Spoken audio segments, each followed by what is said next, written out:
சோதனையும் உதவியும் என்ற தலைப்பில் உரையாற்ற அழைக்கிறேன்.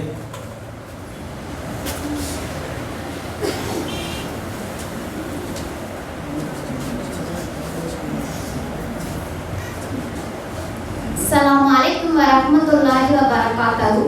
எல்லாம் வல்ல அல்லாஹ்வின் நல்லடியார்களே, பெரியோர்களே, தாய்மார்களே, அல்லாஹ்வின் மாபெரும் கருணையால் இந்த சிறப்பிற்குரிய நிகழ்ச்சியில் சந்திப்பதில் நான் பெரும் மகிழ்ச்சி அடைகிறேன். சுப்ஹானல்லாஹ். நமது உயிரினும் மேலான முஹம்மது நபி ஸல்லல்லாஹு அலைஹி வஸல்லம் அவர்களின் மீதும் அவர்களது குடும்பத்தார்கள் மீதும் ஈமான் கொண்ட நம் அனைவரின் மீதும் அல்லாஹ்வின் சாந்தியும் சமாதானமும் நிலவட்டும் என்று பிரார்த்தித்தவளாக எனது உரையை ஆரம்பம் செய்கிறேன். இன்று நான் அல்லாஹ்வின் ஆற்றலும் உதவியும் என்ற கருத்தை முன்படுத்தி சில செய்திகளை பதிவு செய்ய விரும்புகிறேன். இன்ஷா அல்லாஹ். அன்பிற்குரியவர்களே, அல்லாஹ் தனது அடியார்கள் மீது அளவில்லா கருணை கொண்டவன். அவன் எந்த சூழ்நிலையிலும் தனது அடியானுக்கு அவனுடைய உதவியை கொடுத்து கொண்டேதான் இருப்பான். ஆனால் நாம் தான் அல்லாஹ்விடம் அவனது உதவியை பெற்றுக்கொள்ளும் வழி தெரியாமலேயே வாழ்ந்து கொண்டிருக்கிறோம். அதற்கு முதலில் நாம் அல்லாஹ்வின் ஆற்றலை அறிந்து கொண்டால்தான் அவனிடம் உறுதியோடு பிரார்த்தித்து உதவியை தேடுவோம். அதற்கு குர்ஆனில் இருந்து ஒரு சில வரலாற்று நிகழ்வை பார்ப்போம். அல்லாஹ் மூசா அலைஹி வஸல்லம் அவர்களின் தாயாரிடத்தில் பிறந்த குழந்தையான நபி மூசா அலைஹி வஸல்லம் அவர்களை ஃபிரௌனிடம் இருந்து பாதுகாக்க ஆற்றிலே விடச் சொன்னார். நாம் மீண்டும் அவரை பத்திரமாக பாதுகாப்பாக உம்மிடம் கொண்டு வந்து சேர்ப்போம் என்று வாக்குறுதியும் கொடுத்தார். அவர்கள் அதை அப்படியே நம்பினார்கள். பிறந்த கை குழந்தையான மூசா அலைஹி வஸல்லம் அவர்களை ஒரு கூடையில் வைத்து ஆற்றிலே மிதக்க விட்டார்கள். அது மிதந்து சென்று எதிரியான ஃபிரௌனின் கோட்டைக்குள்ளே சென்றது. இதை கண்ட ஃபிரௌனின் மனைவி இது நமக்கு கண் குளிர்ச்சியை தரும் என்று கூறி எடுத்துக்கொண்டார்கள். இதை மறைந்திருந்து பார்த்த மூசா அலைஹி வஸல்லம் அவர்களின் சகோதரி இந்த குழந்தைக்கு பாலூட்ட என்னிடம் ஒரு நல்ல பெண்மணி இருக்கிறார்கள் என்று கூற இறுதியில் மூசா அலைஹி வஸல்லம் அவர்களின் தாயும் ஃபிரௌனின் அரண்மனை வந்து சேர தான் பெற்ற குழந்தையை யாருக்கு பயந்து ஆற்றிலே மிதக்க விட்டார்களோ அந்த ஃபிரௌனின் பாதுகாப்பான அரண்மனையிலேயே பாலூட்டி வளர்த்தார்கள். சுப்ஹானல்லாஹ். இதில் நாம் கவனிக்க வேண்டிய உண்மைகள்: ஆற்றில் பாதுகாப்பற்ற நிலையில் விடப்பட்ட குழந்தை மூழ்கவில்லை, மாறாக எதிரிடமே சென்று பாதுகாப்பாக வளர்ந்தது. அதே போல் மூழ்க வேண்டிய கடலில் மூசா அலைஹி வஸல்லம் அவர்களை அல்லாஹ் நடக்க வைத்தான், கடலை கடக்க வைத்தான். இதை பார்த்து ஃபிரௌன் நடந்து சென்ற பாதை நீரால் மூழ்கடித்து இறக்க வைத்தான். நிச்சயமாக அல்லாஹ் தான் நாடியதை செய்து முடிக்கின்றார். இப்ராஹிம் அலைஹி வஸல்லம் அவர்களுக்கு சுட்டு பசுக்கும் நெருப்பு கிடங்கை தன் ஒரே கட்டளையின் மூலம் யா மார்கும் முஃபத்தன் சலாமா அலா இப்ராஹிம் என்ற தனது ஒரே கட்டளையின் மூலம் அல்லாஹ் அந்த நெருப்புக்கு குளிர் தரும் குணத்தை கொடுத்தான். அது சுட்டரிக்காமல் சுகமளித்தது. வாலிபம் தாண்டி முதுமை தொட்ட வயதிலும் நபி இப்ராஹிம் அலைஹி வஸல்லம் அவர்களுக்கு கொஞ்சம் குழந்தையை கொடுத்து அல்லாஹ் மகிழ்வித்தார். நிச்சயமாக அல்லாஹ் தன் அடியார்களை ஒருபோதும் கைவிட்டு விடவில்லை. நபி யூசுப் அலைஹி வஸல்லம் அவர்கள் சிறுவனாக இருக்கும்போது தண்ணீரே இல்லாத பாலங்களில் வீசப்பட்டார்கள். அவர்கள் தரையை அடையும் போது சுகமான பாதுகாப்பான இருட்டு தரையை அடைந்தார்கள். நபி யூசுப் அலைஹி வஸல்லம் அவர்கள் இறந்து விட்டார்கள், உயிருடன் திரும்பி வர வாய்ப்பே இல்லை என்று எண்ணிய சூழ்ச்சிக்கார சகோதரர்கள் நபி யாக்கூப் அலைஹி வஸல்லம் அவர்களிடம் சென்று ஓநாய் தின்று விட்டதாக பொய்யுரைத்தார்கள். ஆனால் நபி யூசுப் அலைஹி வஸல்லம் அவர்கள் மீட்கப்பட்டு எகிப்தின் அரண்மனையில் பத்திரமாக பாதுகாக்கப்பட்டார்கள். அதே எகிப்தின் அரண்மனையில் அக்கிரமக்கார பெண்ணின் சூழ்ச்சியினால் 8 வருடம் சிறை வாழ்க்கையில் அகப்பட்டார்கள். ஆனால் அவர்கள் அல்லாஹ்வின் மீது தான் கொண்ட நம்பிக்கையை ஒருபோதும் கைவிடவில்லை. அல்லாஹ் அந்த நாட்டிற்கே அவர்களை விதியோக மந்திரியாக்கி அழகு பார்த்தான். சுப்ஹானல்லாஹ். தீராத நோயினால் பாதிக்கப்பட்டவர் நபி அய்யூப் அலைஹி வஸல்லம் அவர்கள். அல்லாஹ் அந்த நோயை கொண்டு அவர்களை சோதித்தான். குடும்பத்தை இழந்தார்கள், கடும் இன்னல்களுக்கு ஆளாக்கப்பட்டார்கள். ஆனால் அவர்கள் அல்லாஹ்வின் மீது கொண்ட நம்பிக்கையை ஒருபோதும் இழக்கவில்லை. அல்லாஹ் அந்த நோயை போக்கி சுகத்தை அளித்தான். இழந்ததை விட சிறந்த குடும்பத்தை வழங்கினான். நிச்சயமாக அல்லாஹ் தன் அடியார்களை மீது அளவில்லா கருணை கொண்டவன். யூனுஸ் அலைஹி வஸல்லம் அவர்கள்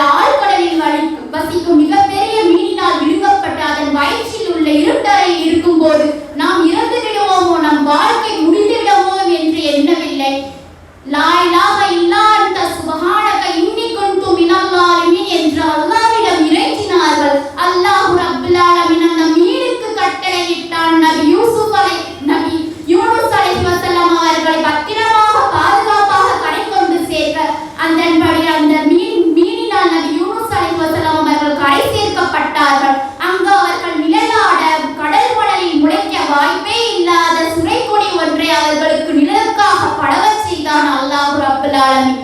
இது நமது அறிவுக்கு சாத்தியமற்ற ஒரு நிகழ்வு. ஆனால் அல்லாஹ்வின் ஆற்றலுக்கு முன் அவனது படைப்புகள் எல்லாம் அவனுக்கு கட்டுப்பட்டவைகள் தானே. அல்லாஹ் தான் நாடியதை செய்து முடிக்கின்றான். நான் கூறிய சம்பவங்கள் எல்லாம் நபிமார்கள் சம்பந்தப்பட்டவை.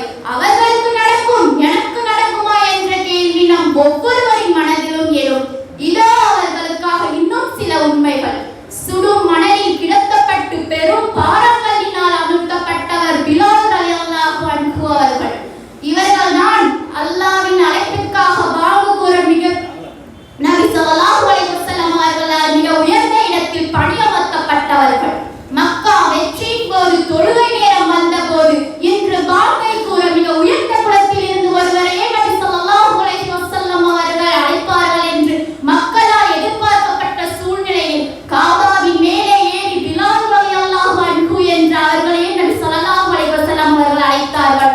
அந்த சுடும் மணலின் பாறாங்கலின் கீழே ஈமான் உறுதியுடன் கிடந்த பிலால் ரலியல்லாஹு அன்ஹு இன்று உலகிலேயே மிக புனிதமான பள்ளி காபாவின் மேலே பாங்கை முழங்கியவர்களாக அல்லாஹ் மாற்றினான். சுப்ஹானல்லாஹ். ஈமான் கொண்டவர்கள், அதில் உறுதியோடு இருந்தவர்கள் யாரையும் அல்லாஹ் கைவிட்டு விடவில்லை.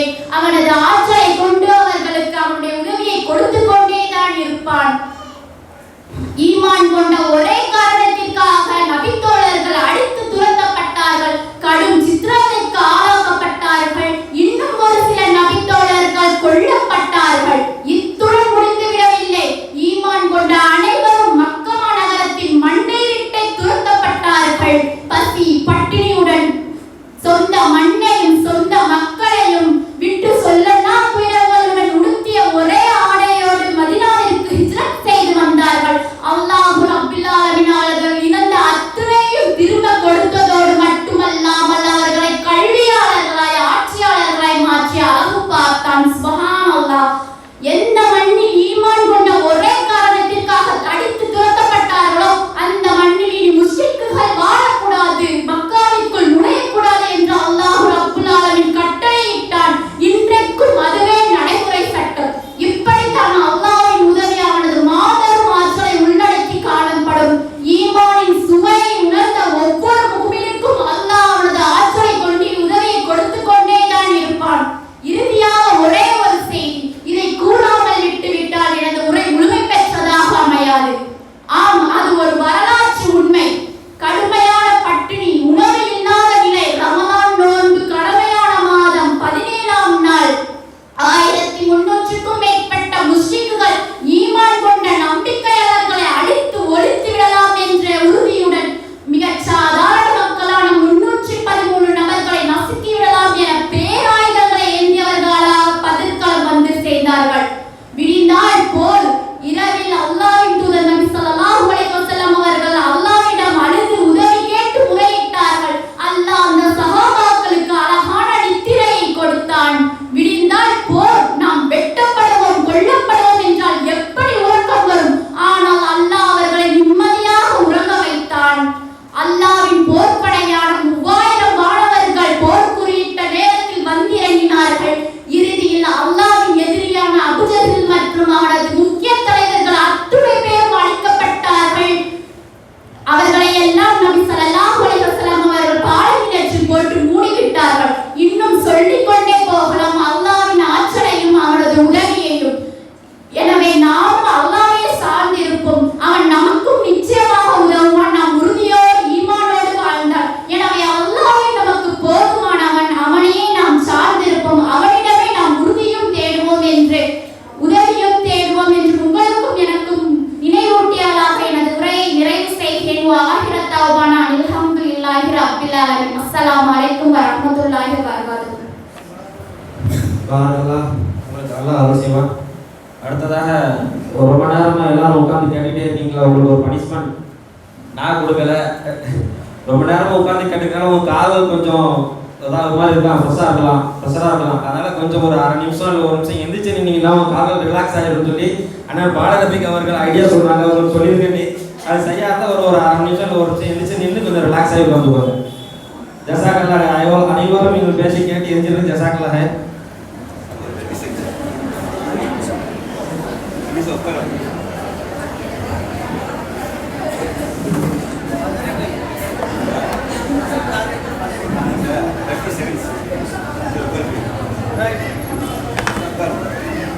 ஜஸாக்கல்லாஹ், இது உட்காரலாம். இறுதியாக தில்ஷாத் பேகம் அவர்கள் அல்லாஹ்வை அறிவோம் அழைப்பு பணி செய்வோம் என்ற தலைப்பில் உரையாற்ற அழைக்கிறேன்.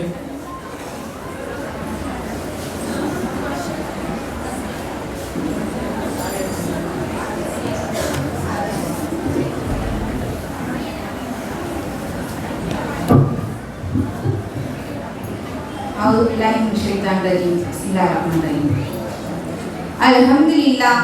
அன்பிற்குரிய அல்லாஹ்வின் நல்லடியார்களே, பெரியோர்களே, தாய்மார்களே மற்றும் மாணவ மாணவிகளே, உங்கள் அனைவருக்கும் என்னுடைய கனிவான சலாம்களை கூறிக்கொள்கிறேன். அஸ்ஸலாமு அலைக்கும் வரஹ்மத்துல்லாஹி வபரகாத்துஹு. நபி ஸல்லல்லாஹு அலைஹி வஸல்லம் அவர்கள் மீதும் அவர்கள் குடும்பத்தார் மீதும் சத்திய சஹாபாக்கள் மீதும் மற்றும் நம் அனைவரின் மீதும் அல்லாஹ்வின் சாந்தியும் சமாதானமும் நின்று நிலவட்டும் என்று பிரார்த்தித்து எனது உரையை நான் ஆரம்பம் செய்கிறேன். இன்றைய காலகட்டத்தில் வாழும் முஸ்லிம்கள் இஸ்லாத்தை விட்டு வெகு தூரத்தில் இருக்கிறார்கள். எனவே அவர்களிடத்தில் இஸ்லாத்தை எடுத்து சொல்ல அல்லாஹ்வை அறிவோம் அழைப்பு பணி செய்வோம் என்ற தலைப்பில் ஒரு சில கருத்துக்களை பதிவு செய்ய வந்திருக்கிறேன். பிஸ்மில்லாஹிர்ரஹ்மானிர்ரஹீம். இன்றைய சூழலில் வாழும் நம்மளுடைய இஸ்லாமிய சமுதாயம் இஸ்லாம் என்றால் என்ன அப்படின்னு சொல்லி தெரியாமலே இருக்கிறாங்க. ஆனா அவங்க தங்களை முஸ்லிம்கள் அப்படின்னு சொல்லி கூறிக்கிறாங்க. காரணம் என்ன அப்படின்னு பார்த்தோம்னா, அவங்க முஸ்லீம் வழி தோன்றல இருந்து வந்ததுனால தான் அவங்க முஸ்லீம்கள் அப்படின்னு சொல்லி அவங்க நம்பிக்கிறாங்க. அவங்க நம்புறது ஒன்றும் அவங்களுடைய தவறு கிடையாது. நாம முறைப்படி இஸ்லாத்தை படிக்க வேண்டும். ஈமான படிப்பதனால மட்டும்தான் இஸ்லாத்தை தெரிஞ்சு கொள்ள முடியும் அப்படின்ற அடிப்படை கல்வி அகீதாவை பற்றி எந்த ஒரு புரிந்துணர்வும் இல்லாமல் இருக்கிறார்கள். இதன் விளைவு நாளடைவில் முஸ்லீம்கள் முஸ்லீம்களோட செயல்பாடுகள் செஞ்சு இஸ்லாத்தை விட்டு வெளியேறுகிறாங்க. இறுதியாக பார்த்தோம் அப்படின்னா முஸ்லீம்கள் செயல்தான் இஸ்லாம் அப்படின்னு சொல்லி வாதாடவும் தொடங்குறாங்க. இதை குறித்து அல்லாஹ் குர்ஆன்ல ஏராளமான இடங்கள்ல நம்மளுக்கு பதிவிட்டிருக்காங்க. 41 அத்தியாயத்துல 30வது வசனத்துல அல்லாஹ் பதிவிட்டிருக்கான். இன்னல்லதீன காலு ரப்புன் அல்லாஹு சும்ம தகாமு ததனஸ்ஸலு அலைஹிமுல் மலாயிகத்து அல்லா தஹாஃபு வலா தஹ்ஸனு வ அப்ஸிரு பில் ஜன்னாத்தில்லதி குன்தும் துவதுன். நிச்சயமாக எவர்கள் எங்கள் இறைவன் அல்லாஹ்தான் என்று கூறி அவன் மீது உறுதியாக நிலைத்து நிற்கின்றார்களோ அவரை பார்த்து வானவர்கள் கூறுவார்கள், நீங்கள் பயப்பட வேண்டாம், கவலையும் கொள்ள வேண்டாம், உங்களுக்காக வாக்களிக்கப்பட்ட சொர்க்கத்தை கொண்டு நீங்கள் மகிழ்ச்சி பெறுங்கள் என்று வானவர்கள் கூறியவாறே வானிலிருந்து இறங்குவார்கள். இதை தொடர்ந்து 41 அத்தியாயத்துல 33வது வசனத்திலே அல்லாஹ் குறிப்பிட்டிருப்பான், வமன் அஹ்ஸனு கௌலம் மிமன் தஆ இலல்லாஹி வஅமில சாலிஹன் வகாலு இன்னனி மினல் முஸ்லிமீன்.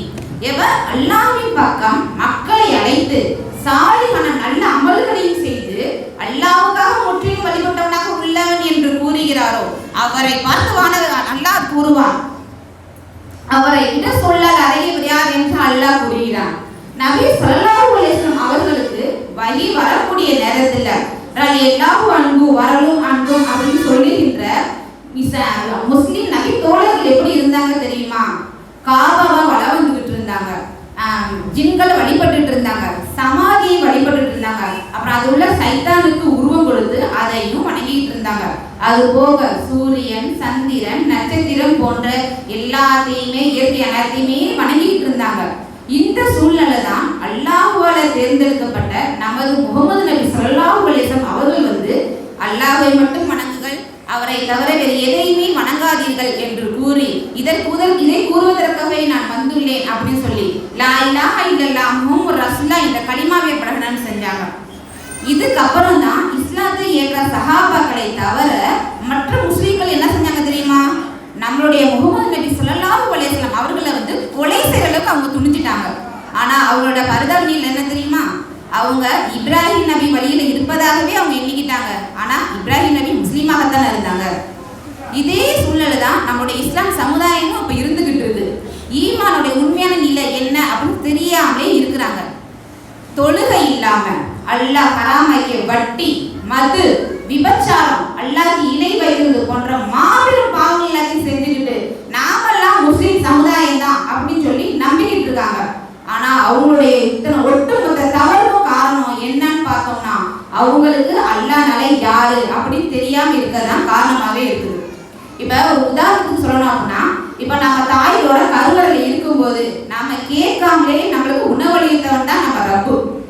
எந்த அவுளியாக்களும் நம்மளுக்கு உணவளிக்கல. ஆனா அந்த அவுளியாக்களுக்கே உணவளிச்சது நம்ம ரப்பு தான். ஏன்னா அல்லாஹ் தான் ஆற்றல் மிக்கவன், ஞானம் மிக்கவன், சர்வ சக்தன். அவன் தான் ஏகனாகிய அல்லாஹ். அவன் தான் இந்த உலகத்தை படைச்சு பராமரிச்சு கட்டி காப்பவன். அவனை அறியாத இந்த பிரபஞ்சத்துல ஒரு அணு கூட அசையவே அசையாது.